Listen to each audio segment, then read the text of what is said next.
Big boss Telugu season 5 రెండో వారంలోకి enter అయింది. ఈసారి ఎక్కువ టైం తీసుకోకుండానే కంటెస్టెంట్స్ మధ్య చాలా గొడవలు పెట్టేస్తున్నాడు బిగ్ బాస్. కెప్టెన్సీ కోసం జరుగుతున్న టాస్కుల్లో కంటెస్టెంట్స్ మాటలతోనే విరుచుకు పడిపోతున్నారు.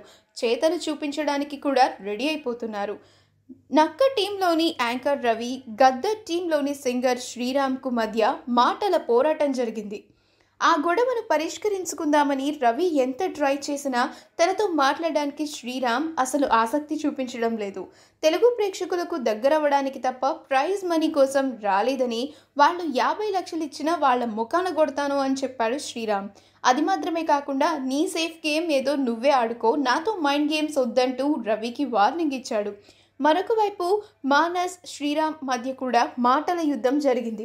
నువ్వింకా చిన్నపిల్లాడివే అంటూ మానస్ను ఉద్దేశించి శ్రీరామ్ చెప్పగా, నీకు ఏజ్ వచ్చినా మెచ్యూరిటీ రాలేదంటూ మానస్ కౌంటర్ వేశాడు. నిన్న కళ్ళు తిరిగి పడిపోయిన లోబో తన ఫ్యామిలీని గుర్తు తెచ్చుకుని కన్నీళ్లు పెట్టుకున్నాడు. తనకేమైనా అయితే తన ఫ్యామిలీని ఎవ్వరూ పట్టించుకోరు అంటూ వాపోయాడు. రాత్రి స్విమ్మింగ్ పూల్ దగ్గర కూర్చున్న హమీదాకు శ్రీరామ్ మసాజ్ చేశాడు. నీకు దగ్గరగా ఉండాలనిపిస్తుందని, మరొకసారి దూరంగా ఉండాలనిపిస్తుందంటూ శ్రీరామ్కు చెప్పింది హమీదా. ఈ మాటతో శ్రీరామ్ మనసు ఆనందంతో ఊగిపోయింది. ఇంకెవరైనా గుర్తొస్తే ఎవరి దగ్గర ఉండకూడదంటూ చెప్పడంతో హమీదా నవ్వేసింది. మరి వీరి మధ్య లవ్ ట్రాక్ జనరేట్ అవుతుందా ఏమో, బిగ్ బాస్ ఎలా ప్లాన్ చేశాడో చూడాలి. మరి ఈ వీడియో కనుక మీకు నచ్చినట్లయితే మీ అభిప్రాయాన్ని కామెంట్స్ ద్వారా మాకు తెలియజేయండి. మా ఛానల్ని సబ్స్క్రైబ్ చేయడం మర్చిపోకండి.